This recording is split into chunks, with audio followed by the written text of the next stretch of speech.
Social media दादोशुमार, जिन्हें अंग्रेज़ी में इन दिनों डाटा कहा जाता है, के ज़रिए ज़हनों को गुमराह करने वाले सवालात उठाने में बहुत कारगर साबित होता है। ताज़ा तरीन मिसाल इसकी आज़ाद कश्मीर के इंतखाबी नताइज आ जाने के बाद नमूदार हुए तज्ज़िये हैं। सबसे अहम सवाल इनमें से ये उठाया जा रहा है कि पीपल्स पार्टी के इज्तिमाई वोट तो इसे तीसरे नंबर पर आई जमात दिखा रहे हैं आज़ाद कश्मीर असम्बली में, लेकिन जो नशिस्तें इसे नसीब हुईं वो इसे दूसरे नंबर पर ले आई हैं। ये मौजज़ा कैसे हो गया? मुआवजे का जिक्र ये सोचने को भी उकसाता है कि कहीं बिलावल भुट्टो जरदारी को नया लाडला बनाने की तैयारी तो नहीं हो रही। फिलवक्त मैं इस सवाल का जवाब सोचने में वक्त ज़ाया नहीं करना चाहता। महज बुनियादी हकायक पर तवज्जो दिलाना मकसूद है। हमारे यहाँ मरवजा इंतखाबी निज़ाम, इसे अंग्रेज़ी में फ़र्स्ट पास द पोस्ट कहा जाता है। सादा अल्फाज में यूँ कह लें कि हमारे यहाँ कानून साज इदारों की नशिस्तें हल्के तय करते हैं।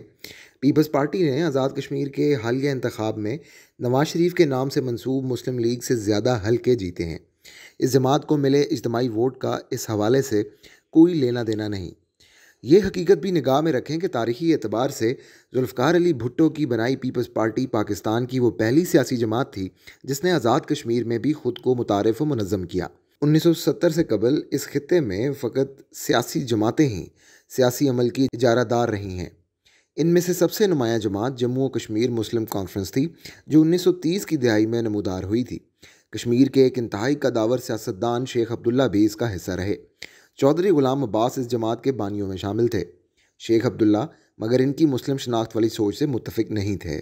इसके अलावा जम्मू और वादी कश्मीर के माबैन सकाफती दूरियां भी इन दोनों कदावर सियासतदानों के माबैन इख्तलाफात को शदीद तर बनाती रहीं। मुस्लिम कॉन्फ्रेंस से अलग होकर ही शेख अब्दुल्ला ने नाम नहाद सेकुलरिज्म के दिफा के लिए नेशनल कॉन्फ्रेंस बनाई थी, जो मकबूजा कश्मीर में आज भी इस नाम से मौजूद है।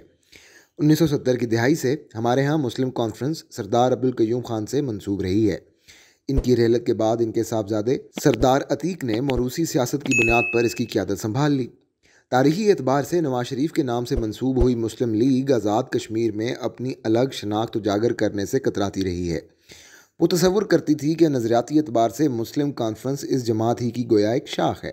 आज़ाद कश्मीर में 2016 के इंतखाब से कबल मगर ये सोच उभरी कि मुस्लिम लीग नून को अलग शनाख्त के साथ मज़कूरा इंतखाब में हिस्सा लेना चाहिए। नवाज शरीफ के कई साथियों ने इस सोच की मुज़ाहमत की। ताहम जब अलग शनाख्त की हमायत में फ़ैसला आ गया तो मुस्लिम कॉन्फ्रेंस ही से आए राजा फ़ारूक हैदर आज़ाद कश्मीर की मुस्लिम लीग नून के रहनुमा बन गए। मुस्लिम कॉन्फ्रेंस ही के एक और सरकर्दा और दरीना रहनुमा सरदार सिकंदर हयात ने भी इनका साथ दिया। इस तनाज़ुर को ज़हन में रखें तो मुस्लिम लीग नून एक हवाले से आज़ाद कश्मीर की निस्बतन नई जमात है, जिसका क़याम आज से 5 साल कबल अमल में आया था। इस जमात के बरक्स पीपल्स पार्टी 1970 की दिहाई से इस खित्ते में मौजूद है। पाकिस्तान पीपल्स पार्टी कम अज़ कम 3 बार आज़ाद कश्मीर में बरसरे इक़्तिदार भी रही है। इसके पास धड़े और डेरा वाले चौधरी यासीन जैसे उम्मीदवार भी हैं। इसके अलावा मुजफ्फराबाद से पढ़ी लिखी मिडिल क्लास के ऐसे नुमाइंदे भी मौजूद हैं जो आज भी ख़ुद को जुल्फ़कार अली भुट्टो के रोशन ख्याल और तरक्की पसंद जियाले तस्वुर करते हैं। इनके बुज़ुर्ग जिन दिनों पीपल्स पार्टी में शामिल हुए थे तो आज़ाद कश्मीर के क़दामत पसंद माशरे में इन्हें दहरिया पुकारा जाता था। वो मगर अपनी सोच पर डटे रहे और इनकी इस्तकामत नई नस्ल को भी मुंतकिल हुई है। अपनी तारीखी जड़ों का संजीदगी से जायज़ा लेते हुए पाकिस्तान पीपल्स पार्टी ने कई हलकों में तगड़े उम्मीदवारों को उतारा। बिलावल भुट्टो जरदारी और आसफा बीबी ने चंद जलसों से खिताब करते हुए रौनक भी लगा दी। अपने सियासी तजर्बे की बुनियाद पर पीपल्स पार्टी के उम्मीदवारों ने बेपनाह मुनज़्ज़म इंतखाबी मुहिम भी चलाई। पोलिंग के रोज़ धांधली या ज़ोर ज़बरदस्ती की मुज़ाहमत इन्हीं के कारकुनों की जानिब से नज़र आई है। इस तनाजुर में वो अगर 10 से ज़्यादा नशिस्तें जीत कर आज़ाद कश्मीर असम्बली में दूसरी बड़ी जमात बन गई है तो इसकी बाबत तंज़ भरे सवालात उठाना महज तासुब का इजहार है। आज़ाद कश्मीर फ़तह कर लेने के बाद फवाद चौधरी साहब अब पीपल्स पार्टी को सिंध से भी फ़ारिग करने का दावा कर रहे हैं।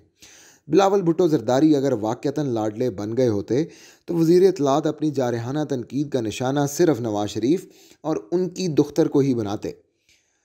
तहरीक इंसाफ को कामिल एतमाद है कि 2023 में मुतवक्का पाकिस्तान का आम इंतखाब भी वही जीतेगी। यूँ इमरान खान साहब पाकिस्तान के सारे सूबों की जंजीर बन जाएंगे। ख़ुद को जंजीर साबित करने के लिए तहरीक इंसाफ के लिए मगर लाजमी है कि सिंध से पीपल्स पार्टी को फ़ारिग किया जाए। इमरान हुकूमत के एक बुलंद आहंग वज़ीर वैसे भी बिलावल भुट्टो जरदारी को नहायत हकारत से पर्ची वाला चेयरमैन पुकारते हैं। अली अमीन गंडापुर ने तो हाल ही में जुल्फ़िकार अली भुट्टो को आज़ाद कश्मीर के जलसों में गद्दार भी ठहरा दिया। अपनी जमात के बानी के बारे में नफरत से अदा हुए इन फ़िक्रों को आज़ाद कश्मीर में पीपल्स पार्टी के रवायती वोटरों ने पसंद नहीं किया।